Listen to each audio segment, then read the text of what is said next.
Pour revenir sur la question de la divinisation de Jésus, mais beaucoup plus généralement sur toute forme de divinisation ou de déification. À un moment donné, Jésus aura été divinisé. Les humains sont capables de diviniser quelqu'un, un personnage, un objet, une idole, par exemple, peut être divinisée. Si une idole peut être divinisée, pourquoi pas un héros, un roi, etc. C'est banal, la divinisation. Il ne s'agit pas d'ici de remettre en question l'existence de Jésus. La divinisation, ce n'est pas de remettre en question l'existence de Jésus. C'est le fait de dire que ce personnage a été divinisé. C'est pas la même chose. Or, ce n'était pas du tout le scénario initial. Jésus, il y a plusieurs scénarios qui se sont succédés, qui se sont entrecroisés. Jésus est venu pour sauver les Hébreux. On retrouve ça d'ailleurs dans le film Ben-Hur, dont j'ai vu une édition aujourd'hui en film muet. Il y a au moins trois versions, sinon quatre, du roman de Wallace. Donc, effectivement, il est le Messie, envoyé par Dieu pour libérer les Hébreux du joug romain. Comme Cyrus a été envoyé par Dieu pour libérer les Hébreux du joug babylonien, comme Moïse a été envoyé par Dieu pour libérer les Hébreux du joug égyptien, etc.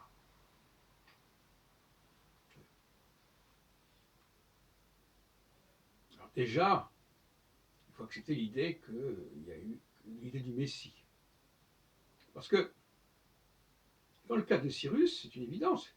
C'est un homme qui a fait des choses en faveur. Il les a libérés. Donc c'est a posteriori, d'une certaine manière, qu'on veut dire qu'il a été le Messie. Dans le cas de Moïse, il les a libérés, mais on peut demander si c'est une histoire réelle, si elle n'a pas été calquée sur l'histoire justement de Cyrus. Et dans le cas de Jésus, il ne les a pas libérés du joug romain. Au contraire, leur situation s'est encore aggravée. En 70, donc 37 ans après la crucifixion de Jésus, le temple est détruit, etc. En 135, la révolte de Bar Korba, et c'est encore plus grave. Les représailles sont encore pires. Maintenant, on peut dire, ah oui, mais attention, Jésus n'était pas venu pour délivrer les Hébreux de leur esclavage. Et effectivement, dans Ézéchiel, quand on parle de la sortie d'Égypte, on ne parle pas d'esclavage, et on peut penser qu'il les a délivrés plutôt des anciens dieux. Ça se défend. À l'époque de Jésus, les Hébreux ne sont pas prisonniers d'anciens dieux. Tout au plus, on peut leur reprocher d'être prisonniers de l'ancienne alliance. Enfin, l'ancienne alliance, elle est remise en question uniquement par Jérémie.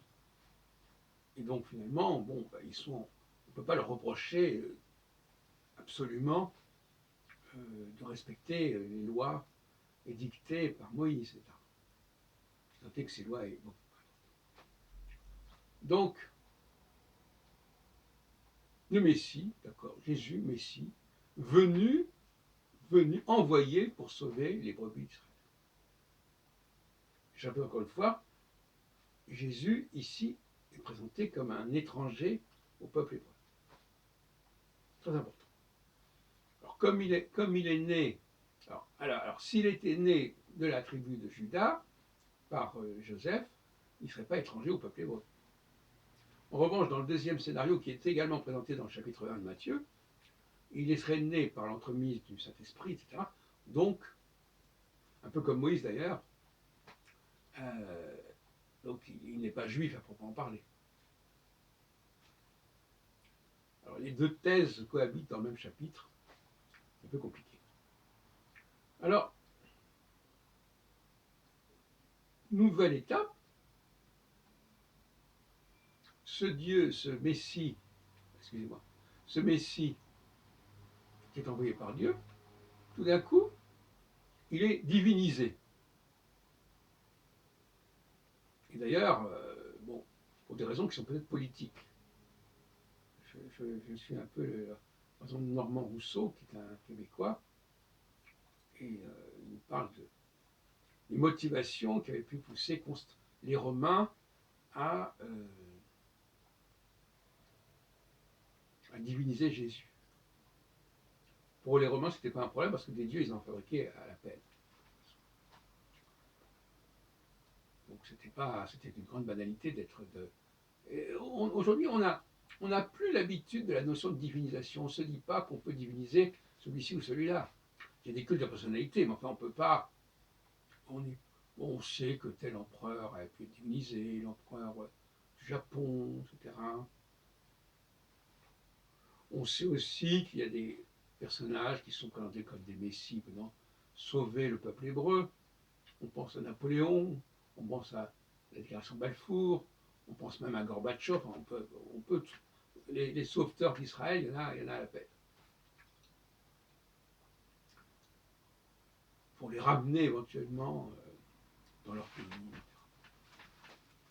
Mais globalement, on a affaire à une divinisation. Les chrétiens ont décidé de diviniser Jésus, c'est-à-dire de lui conférer un tout autre statut que celui de Messie, hein, qui n'a rien à voir. On n'a jamais dit que Cyrus était un dieu, ou même un fils de Dieu. Les prophètes, on les appelle des fils d'hommes, fils d'Adam. Constamment, quand on se les interpelle, notamment dans Ézéchiel, ô toi, fils d'homme, Ben Adam. Mais le passage de le fils d'homme à fils de Dieu, qui correspond à une divinisation, c'est un peu compliqué parce que, après tout, on peut tout à fait imaginer un culte, un Dieu, Jésus devient un Dieu qui a un culte. Les chrétiens sont des gens qui ont le culte de ce Dieu, Jésus. Mais, on nous dit, attention, mais Jésus, c'est le fils de Yahvé. En plus, non seulement on en fait un Dieu, mais en plus on en fait le fils d'un Dieu. Encore un autre stade. Pour terminer, ma position est la suivante. Les Hébreux ne doivent pas adorer d'autres dieux que Yahvé. Jésus est un autre Dieu que Yahvé, donc ils n'ont pas à le suivre.